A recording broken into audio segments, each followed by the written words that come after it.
Hey there, this is Dennis Anyone with Dennis Hensley. It's a podcast about making things up and making things happen. I love talking to creative people, and today my guest is Dave Karger. He is a TCM host. I'm sure you've seen him on there, and he's also written his first book, 50 Oscar Nights, Iconic Stars and Filmmakers on Their Career-Defining Wins. He talks to 50 people. Some of them are household names. Some of them you don't know. They're more behind the scenes. But he gets the scoop on what the Oscars experience was like for them, and it's fascinating. It's got heart, it's got humor, it's got dish, and each chapter was like a delicious little morsel, and so I was so excited to talk to Dave. And also, we were doing magazines in the 90s at the same time. He was at Entertainment Weekly, I was at Movie Line and other places, and he's just a name that I've always seen his byline. I've always admired his work. He was always super cool when I would run into him in person, so it was fun to compare notes about those times. But before we get to the interview, I want to remind you that this podcast, Dennis Anyone, is brought to you by Twinkies. No, it's not. I'm not even Twinks or Twunks or Twinkies. I don't have any sponsors. It's just me, but I love to do it, so I do it. But there are two ways you can support the podcast if you enjoy it. You can go to DennisAnyone.net and leave a tip in my virtual tip jar. Help me cover my expenses. I always appreciate that. Or you can become a subscriber to DNR Studios. I'm part of a group of shows under the Derek and Romaine banner, lots of LGBTQ shows, really fun content. And for a monthly fee, you get my show early, and you get all these other great shows as well. All right, that's enough of the plugs. Here now is the interview with Dave Karger. Joining me now from Palm Springs, California, it's Dave Karger, entertainment journalist. He's also a TCM host, and he has a new book out called 50 Oscar Nights, Iconic Stars and Filmmakers on Their Career-Defining Wins. This book is like candy. It's like a Whitman sampler. Ooh, I'm going to have a little taste of Nicole Kidman. Ooh, let's do that sound guy I never heard of whose story makes me cry. Like, it goes down so easy. So first of all, congratulations. Thank you, Dennis. And obviously, I know that you know what it feels like to write and publish a book. This is my first book, so it's a very exciting experience for me. Is it fun signing them? That part is stressful to me. Right? Because you try to make it a little special and you're like, I got nothing. I do a lot of dream big, was a lot of mine. That's a good one. Not great advice, actually, in looking back. No, I'm joking. But yeah, what do you write? And I want to engage with the person and talk to them, but I'm also thinking of what I'm going to write, and I also want to keep the line moving. Yeah. If that's been the one kind of like a little bit stressful part for me. Yeah, but it's really cool to think somebody wants my autograph on something. That's a cool feeling. And you know what else is really going to be fun? 15 years from now, when you see one in a used bookstore and you buy it for $1, or maybe 50 cents, and you've signed it to somebody you thought would keep it. Yeah. It's actually funny. It's actually funny when that happens. You've been a TCM host for some time. I watched Butterflies Are Free the other night because I had Luke Yankee, Eileen Heckerts on the podcast recently, and he talked about that movie and her, and I was like, I'm going to take this in. And you did the intro. Yes. One take. That's a lot of words in one take. Yeah, and if I screw up, which happens, then I have to do the whole thing over again. Yeah. There's not let's shoot him from the side and cut back and forth. It's one take. No. One take, and it's like 2 or 3 minutes. So if we screw up, we got to start over from the beginning. It's stressful, but it's fun. It's a dream job. You've been doing it for a while. I just wanted to say, I was like, oh, he's crushing it. It's still happening. It's still going on. Wow. Yes. So hats off. I love this book so much. You start off with Nicole Kidman. I love her so much. Me too. I feel like she's such an artist. I feel like she's so cool. I feel like I could get some clothes to go donate to Goodwill. And while those clothes are in my trunk, she's made 2 movies, 2 miniseries. Like she's crushing it. So I just think that she's a great person to open the book with. Yeah. And we should tell people just in 20 seconds that this book is about the Oscars, and it's new interviews with 50 people, actors, directors, singers, people who have won Oscars, talking about the day that they won and what they remember about it and what their perspective on it is and who they went with, what they said, what they wore, all of that. But yes, Nicole Kidman. She's your first. Because she was amazing. She was such a great interview. I had to start the book with her.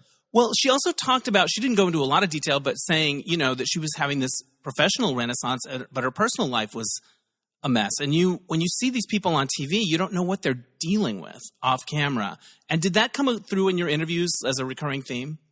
Big time.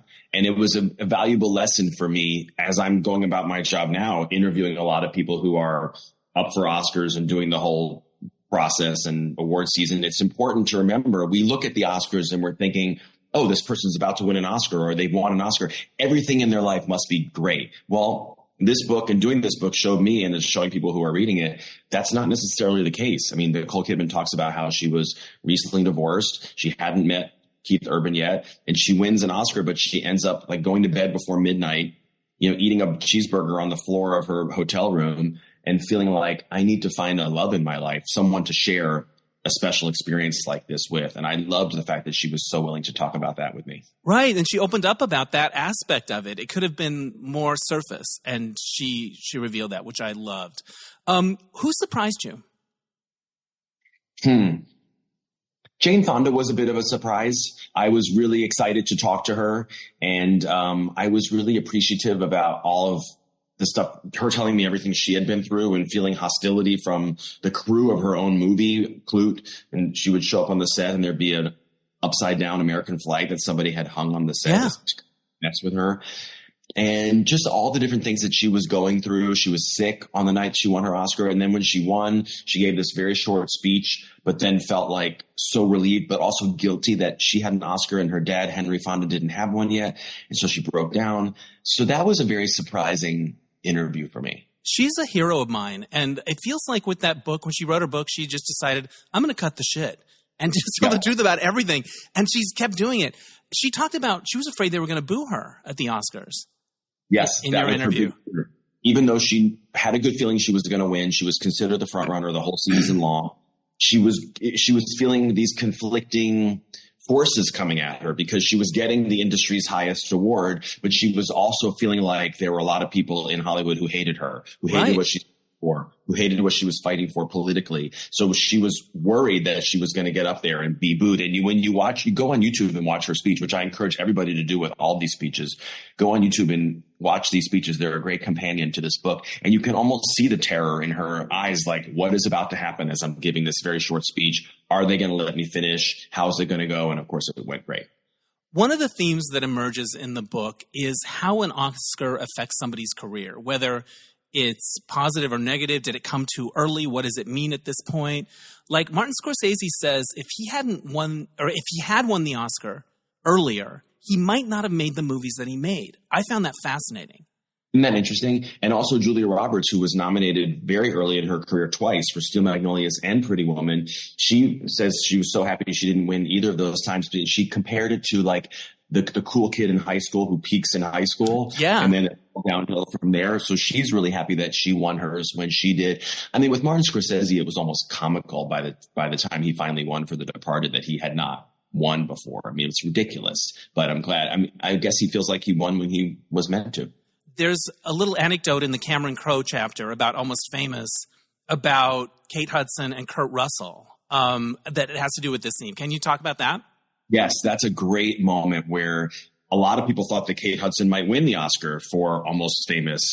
It was a tight race that year because it was her and Frances McDormand and Julie Walters and Judi Dench. And then Marcia Gay Harden comes in and wins the award. And what happened was Kate Hudson, who some people thought was going to win when she lost, Kurt Russell, her dad, stepdad, whatever you want to call him, kind of leaned over to her and said, "Congratulations, Kate. Now you have a career." The implication being, to your point, Dennis, like if she had won too early, it might have been peaking too soon and it would not have been the best time.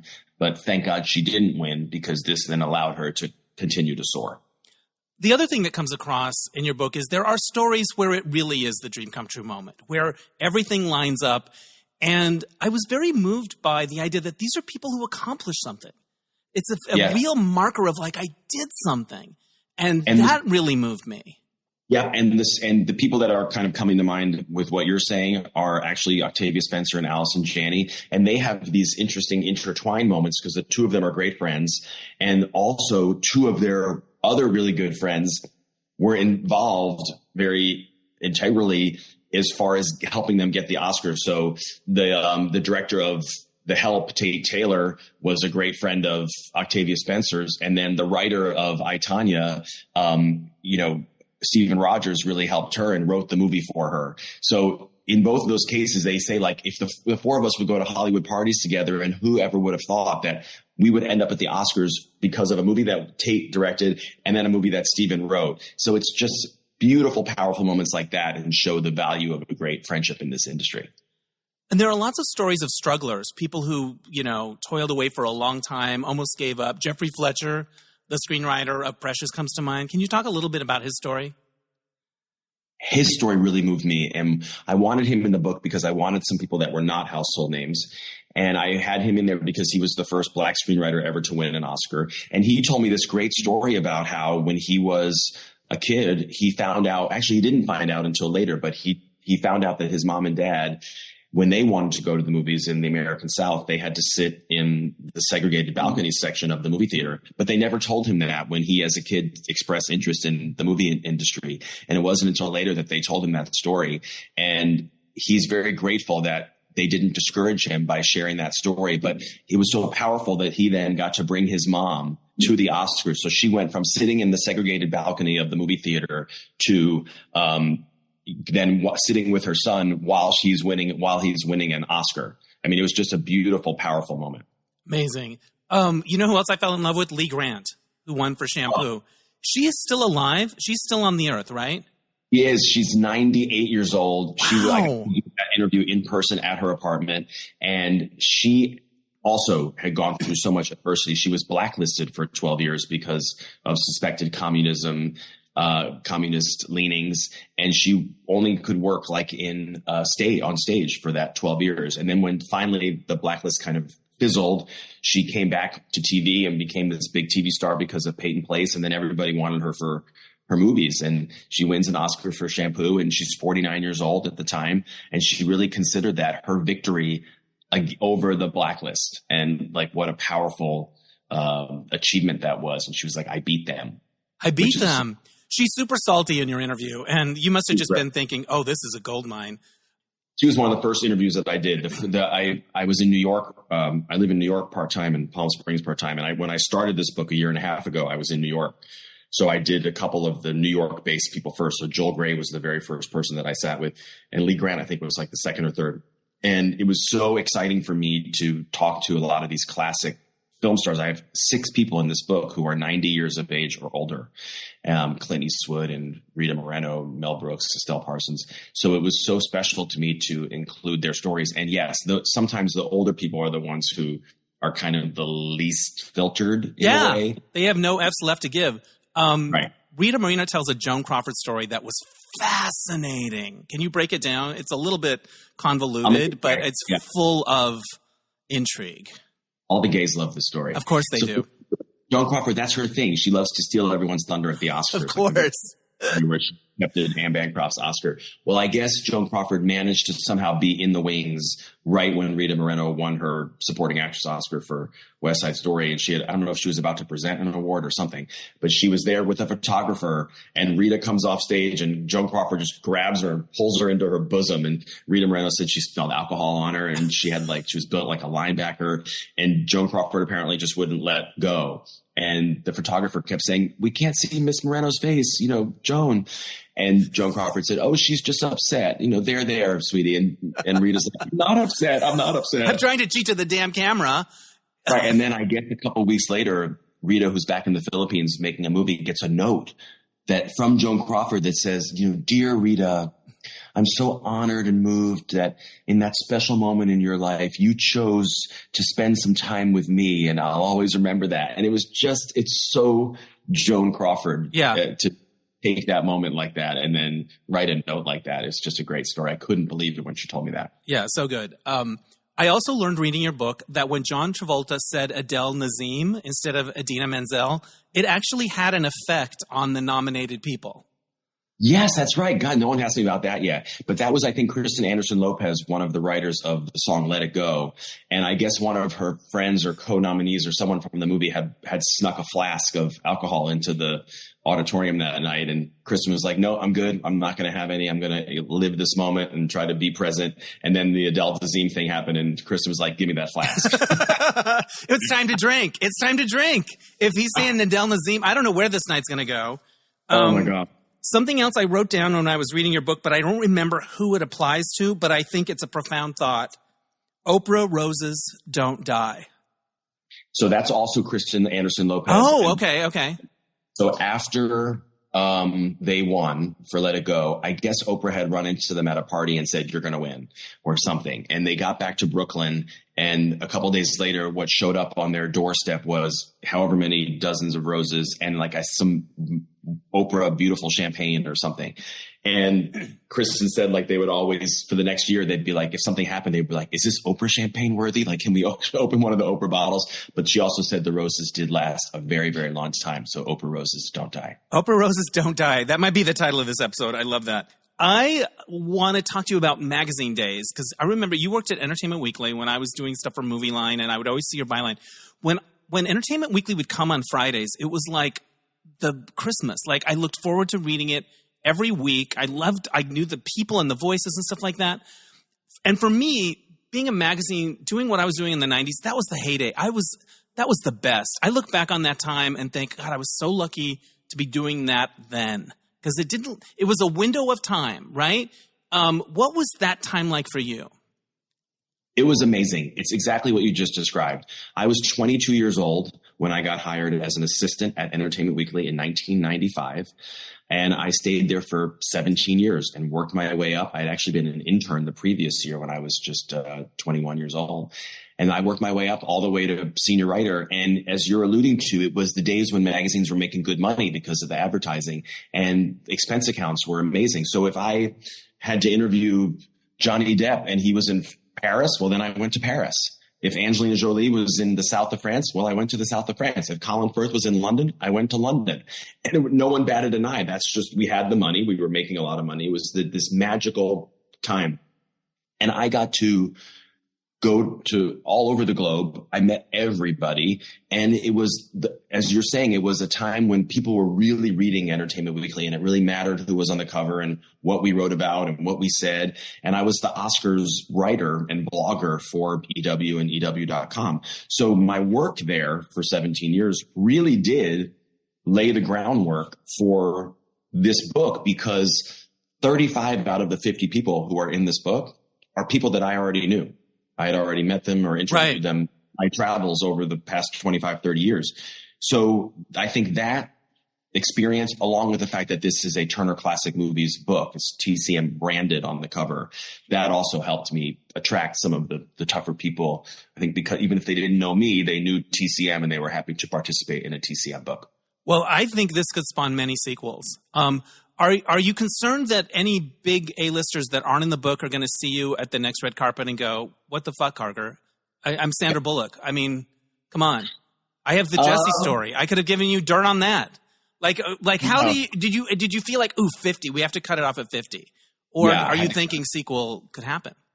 I would gladly write a second volume if I know my publisher wants a second book of some sort. So I'm in the process now of trying to figure out what that's going to be. Is it going to be volume 2 of this, which I would love to do, or is it going to be something different? But what I think I want to do maybe before I pull the trigger on a second volume is to reach out to some of the people who either I couldn't get for this first one or I didn't reach out to the first time because I ran out of people, and just get a sense of like, if I were to do a volume 2, would you do it? And then go from there. But I mean, a lot more people that are not in this book, great people with interesting stories that I could talk to. For sure. I want to talk to you when you could feel like magazines were kind of going down. You really handled that well from the outside. My hat is off because I tried different things, throwing shit at the wall. But hats off. But do you remember what that time was like? Have you, from the outside, it feels like, oh, he figured it out. So I was at EW until 2012. In 2010, after 15 years of working at Entertainment Weekly in the main New York office, I asked to move to LA and work out of the LA office. So I did that for my last 2 years working at EW. But by then, EW was very different. It was much more about the website and breaking news and scoops. And that's not me. That's not ever been my interest. My interest is sitting with people and having longer form interviews, kind of like in this book.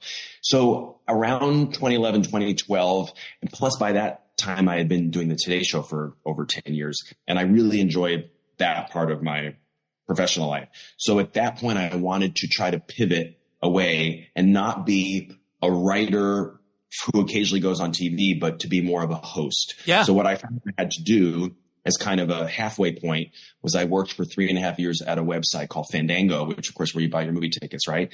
So they hired me. They're part of NBC, and they hired me for 3.5 years to come and be their correspondent in their face or whatever. So I was hosting original video programming and creating different formats of video shows for them. And it was the perfect halfway point because I don't think I was in a position at that point to go right from EW to getting a great TV job. But this was a stepping stone for me to show the industry or whoever I can do this. And then when that kind of ran its course after 3.5 years, that's when I started on TCM. So the TCM job is the dream job that I want to do for the rest of my life. I was thinking about the TCM job. I bet when people come up to you, there's this thing that you love together, movies, particularly old movies. I think that's special, right? When you encounter people? Yes. And the thing about TCM is that I really do feel like it's one of the rare TV channels where the people who watch it love the whole channel. Whereas, I have shows that I like on HBO or shows that I like on NBC. But I think with the exception of maybe Bravo, which I think is another channel where people love the whole channel. Right. Or maybe like MSNBC or something like that. But TCM really has a fan base that has it on all day long, loves everything about it. So it doesn't happen all the time because not everybody watches TCM. But when I do meet someone who does know the channel and watches the channel, it is super fun because they're like, oh my God. And they need to tell me what the channel means to them.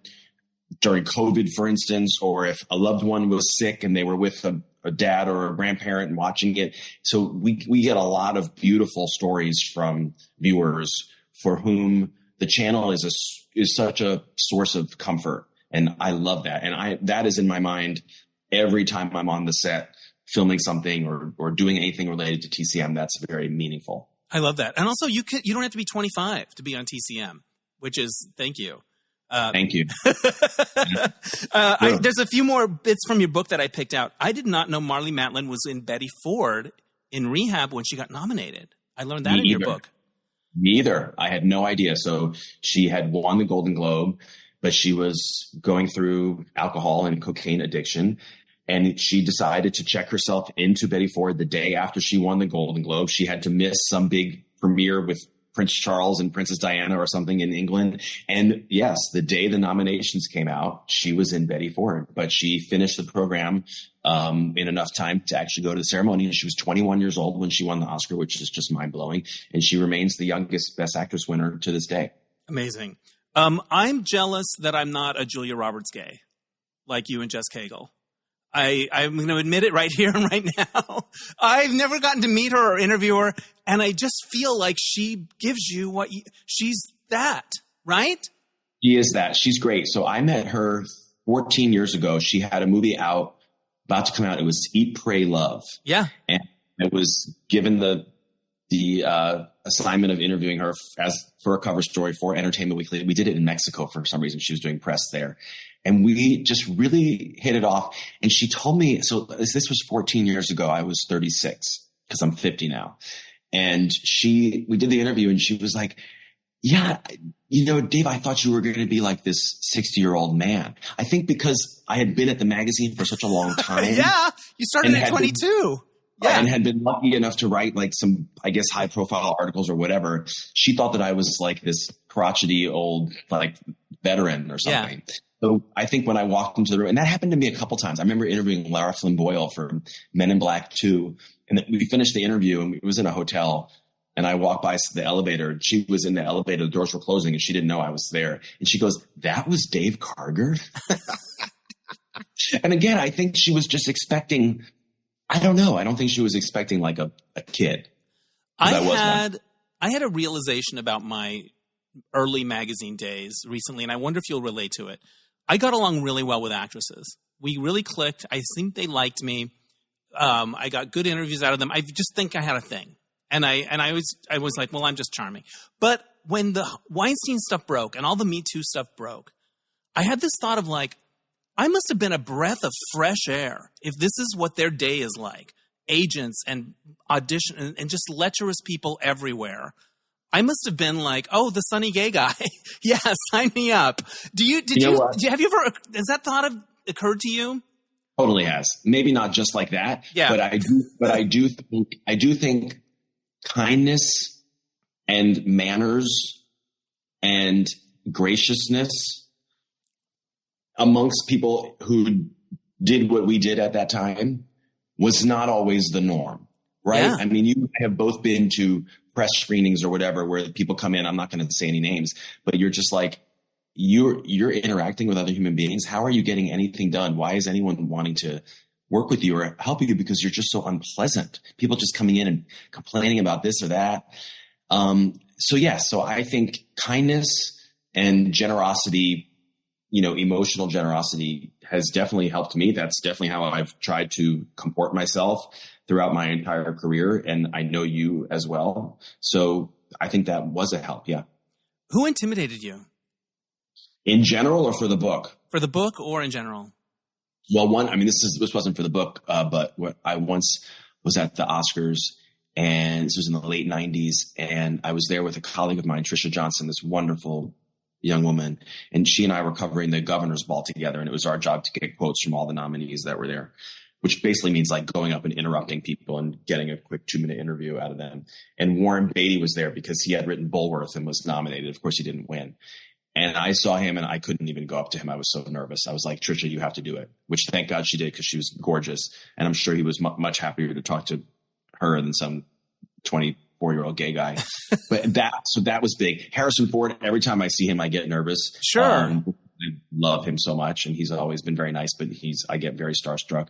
For the book, I would say 2 of the people that I was a little bit nervous about, but more excited than nervous, Mel Brooks.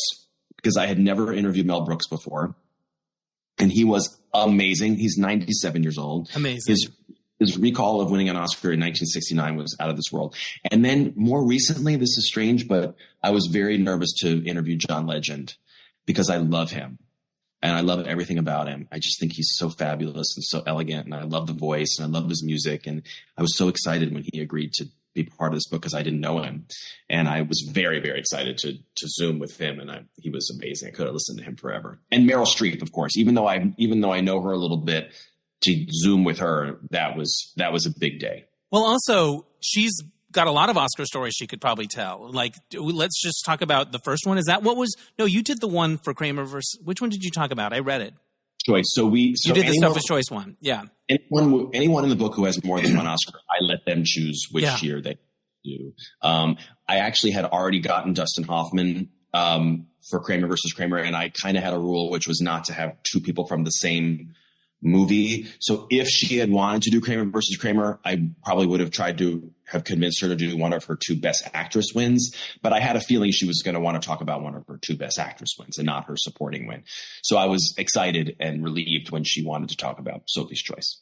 You mentioned Warren Beatty earlier. I forgot the moment also in your book with Barry Jenkins and Warren Beatty after the whole La La Land envelope snafu. It had to do with the envelope, and I remember being surprised by it, but I don't remember the specifics. So, as you remember, there was that whole mix-up. The wrong envelope was read, but then the right envelope came out, and Jordan Horowitz, who was one of the producers of La La Land, held the envelope up, and there was a close-up for those of us watching the TV telecast that said, Best Picture is Moonlight. So we all at home saw that close-up, but Barry Jenkins was sitting, 10 rows back and couldn't read the envelope. Right. So even though he was pretty sure he had won because he trusted Jordan Horowitz, who said, Moonlight, you won Best Picture, when he got up and made the speech, he still hadn't seen proof that his movie Moonlight had won. And it wasn't where he was kind of winding through the hallways of the theater backstage that he encountered Warren Beatty, who still had the right envelope in his hand and was like holding it up high. I guess people were trying to get it. And he was like, nope. And he gave it. He said, you're the person I want to give this to. He said to Barry Jenkins, and he gave it to Barry Jenkins. And Barry told me that he took a picture of it and gave it back to Warren Beatty. Which I found fascinating. I want a picture, but I'm going to give it back to Warren Beatty.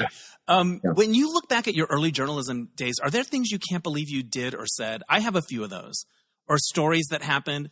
I did a story for Movie Line on trophy girls for the Oscars because I was fascinating. Who are they? What do they do? And I got Raquel Conti, who is Bill Conti's daughter, to be interviewed. And she wore a gown and she did this little photo shoot of the wrong way to present an Oscar, like holding it by the head. And I look back and I'm like, the Academy must not have liked that at all. I thought it was really funny and irreverent, but I look back at that and feel like that feels like thin ice. But that's what happened. You guys at Movie Line were scrappier and more irreverent than we were at EW. We were snarky a little bit, but we were a little bit more establishment because we also were part of a bigger conglomerate and all that, and a sibling of People Magazine and all that. But I just think back to the early days and just like how nervous I was at, whenever at 22 years old to interview any celebrity. I mean, I remember even doing a phoner with Peter Riegert, and it was my first ever phoner. I was 22. I just started like a month earlier, and I was so nervous to do a phone interview. And now it's just, I'm happy about how far I've come, where now this is kind of like second nature, and it's just about getting a good interview and creating a good space to get a good interview. And I don't get really nervous that much anymore. I think both of us love to interview people. I love it. It's my happy place. I feel like I'm doing what I'm supposed to be doing. Why do you love it? I'm nosy. And and also, this sounds so cheesy, but I'm going to say it. I am just in awe of actors. I think it's amazing what they can do. Me too. I think they're magicians. I am in awe. The more I've met them, the more I'm around, the older I get, the more in awe of them I am. Yeah. And I'm someone who is very comfortable being myself. I love speaking publicly. I love speaking on camera. I love meeting people, going out and doing events, whatever. But the idea of performing or playing someone else, I've tried it. And I'm horrible, and I'm so self-conscious that I could never do it. So the way these people can access these emotions and make it seem so convincing, I'm just in awe of it. So and also I find them just kind of like charismatic people 90% of the time. And I love talking to charismatic people. So I don't think I could interview like scientists. Yeah. But I love interviewing creative people. Do you ever have a man crush on somebody you interviewed? I'll go first. Yeah, sure. Viggo Mortensen. Oh, me too. After our interview, he like stopped me in my car and he gave me this hat, like this cap that he was wearing. He just gave it to me. And then for the next week or so, I got stuff in the mail from him, like mixtapes that he made. Like I was like, I don't know. Viggo Mortensen is what's happening. Like I still have Viggo Mortensen mixtapes. And then he sent me the Mad magazine where G.I. Jane was parodied. Because he was like, then I arrived, and I was like, oh, that's perfect for my story. I don't know, but I was like, did I miss my moment? Could I have been Mr. Viggo Mortensen, Dave? He's very progressive. I mean, he's a Renaissance man. He's one of my crushes. Oh, I have so many. Aaron Eckhart, I love. Interesting. I heard he was thorny and like intimidating, but I'm talking about crushes. Oh yeah, not interview subjects. Okay, crushes. Interesting. No, but I interviewed him and I liked him too. Greg Kinnear was always a big crush of mine when I was in the always loved him. Jason Bateman, I've always loved. Nice. There's a Harrison Ford to this day. Sure. Yeah. Absolutely. I love it. Is there anyone you want to interview that you haven't gotten to interview? That's a great question. Do you know who I've never interviewed? This isn't an actor. It's a singer. Yeah. Sting. Oh, interesting. I've been a huge fan of the Police. I've been a huge fan of his. I've met him twice, but I've never had like a proper interview conversation with him. And that would be a thrill. Yeah. I know we only have a half hour. But I have a couple of random movie related questions that I thought it'd be fun to do a lightning round and then we'll wrap it up. How does that sound? Okay. Good. I do this thing at the end of my podcast called the Observation Dec. They're fun cards when I do it in person. And here's some of the movie related Observation Dec questions for you. What movie have you seen more than any other? 16 Candles. Oh, I went when it was $1 movie theater. I went back like 3 nights in a row. I can remember the whole movie. And it's weird. I hadn't seen it in a long time. And it was on an airplane that I was on like a year ago. And I was like, I need to watch it. And it's still great. Yeah. But there's a lot of like, I love when the drunk girl wakes up in the car and he's like, did you enjoy it? Like it was basically rape. And she's like, I think I did. It's shocking now. Shocking now. The long duck dong of it all. So many things. But I love those movies. I just got to interview Andrew McCarthy for an EPK thing, and it was like, oh, St. Elmo's. Like, Pretty in Pink, come on. Come on. Okay. What movie did you see when you were way too young to see it? Porky's. In the theater or at home? No, at home, HBO. And the other one that I saw way too early, speaking of crushes, oh my God, top of the list, Richard Gere. Oh, yeah. Best walk in Hollywood. Best walk in Hollywood. I saw Breathless, his version of way too early. Yeah. He turned me gay. Yeah. I was in your book and I was reading the chapter of Louis Gossett Jr., which made me cry for some reason. I don't know what it was about his story that did. And then there's a beautiful picture of Richard Gere and I'm like, that face. You're welcome. It's so, he's an underappreciated icon. What movie costume do you wish you owned so you could wear it around the house? Ooh. Maybe Gene Kelly's whole wardrobe from Singing in the Rain. I just think he was like at the height of his looks and athleticism. And I just love everything. It's very slimming. Yeah. I'll take it. I would do John Travolta in Saturday Night Fever, assuming things fit. Like fit is not a problem. You're going to look amazing in it. That's the rule. But not the white suit, the Dusty Rose polyester slacks and the polyester shirt at the beginning that he zips and buttons up. Isn't it funny how movies that always felt contemporary are now like TCM movies? Like you're doing a Pulp Fiction thing coming up. I'm like, oh God, I'm so old.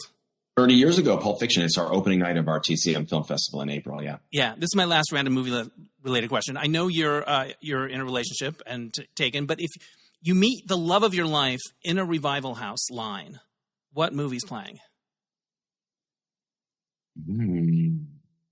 Broadcast news. Broadcast news. Because that would say that they're smart. That would say that they have empathy.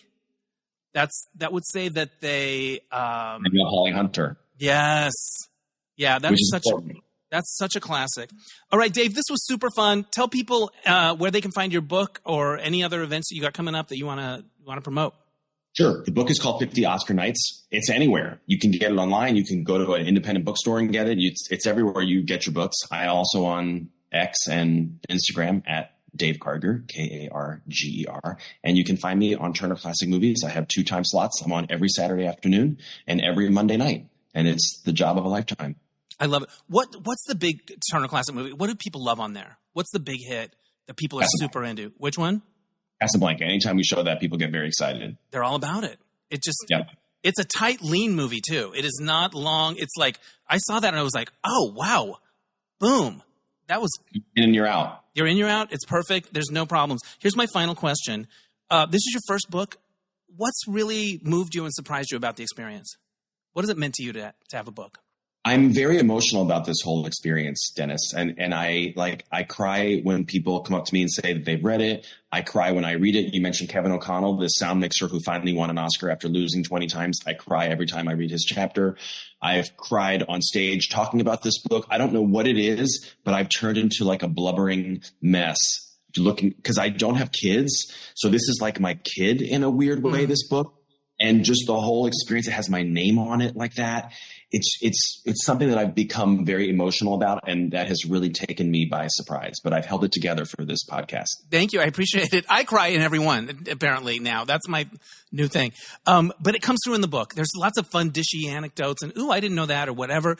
And then there's this feeling of, like, sort of, I don't know, love of movies, accomplishment, triumph of the human spirit. I don't know, those big themes. There's an undercurrent of that I find very moving. So congratulations to you. Thank you so much. I'm so glad you liked it. Oh, it's great. It's like I said, it's just like delicious. Like, oh, I think I'm going to have a little Jennifer Hudson right now. Okay. Yeah. Boom. EGOT winner, J. Hud. What? Yet she doesn't have a single hit song that we can name apart from Dreamgirls. Fascinating. Just a thought. Spotlight. Spotlight. Okay. I know. I remember that, though. I could have named it. And I could sing it. Okay, so I'm full of shit. She's a delight. Here's a fun story about her. And then we'll wrap it up. I got to go to this Dreamgirls. You might have been there. Dreamgirls did this live. They were shooting a scene at the Orpheum or somewhere, and a bunch of journalists got to go. Oh, I didn't go to that. Okay. No, I went after the movie was done. Okay, yeah, so going. They were actually shooting, and we all got to watch, I think it's Step Into the Bad Side. It was this thing, and I think they were all in red. And afterwards, there was a mix and mingle thing, and I got to meet J-Hud, and I said, I loved so much when you sang Weekend in New England on Idol. I said, I just thought it was amazing. I love Barry Manilow. That's one of my favorite songs. And she goes, I'll send it to you. Give me your email. I'll send you an MP3. And she fucking did it. That's J-Hud. Yeah. Yeah. I like her interview too. People should check out that one. It's very, very honest and willing to admit that she didn't know who Effie White was. And when she, so this was a whole learning experience for her. Yeah. The whole book is just delicious. So congrats, Dave. And hopefully our paths will cross soon. I would love that. You too. Thanks so much. Bye. Thanks again to Dave Karger. Pick up his book, 50 Oscar Nights. You will love it.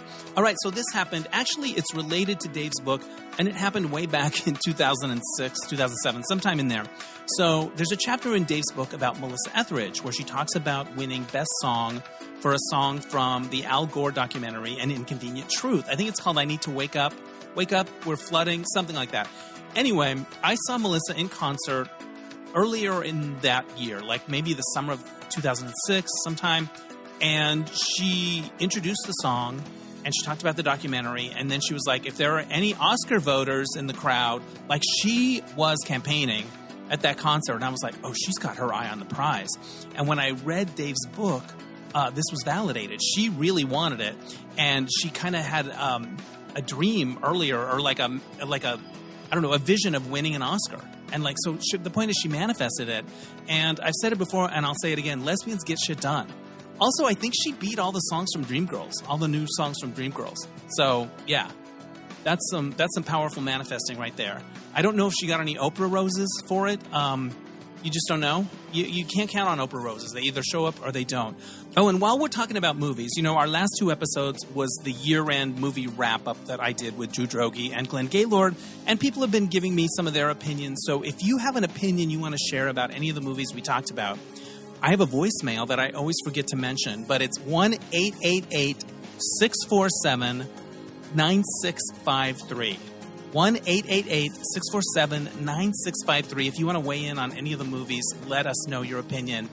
When we were doing the movie wrap-up, I had mentioned that All of Us Strangers, that I enjoyed it as it was unfolding. I was moved by it, and then I had a weird hangover after it was over, like the next day. I was a little like, I don't know about that movie. Anyway, I watched it again. I gave it another chance, wept like a baby, still had a weird hangover, and I'm a little bit... I was able to put my finger a little more on it, I think. And this is a very unpopular opinion, by the way, because I go on Facebook, and all the gays that are my age are like, I loved it! Like, they're all in.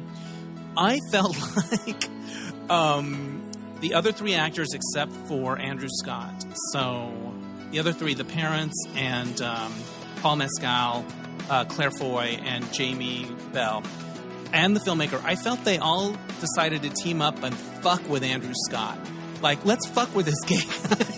We're going to be ghosty and not ghosty, and we're going to maybe going to give him love, but no, we're not going to. And like, I just felt, I don't know.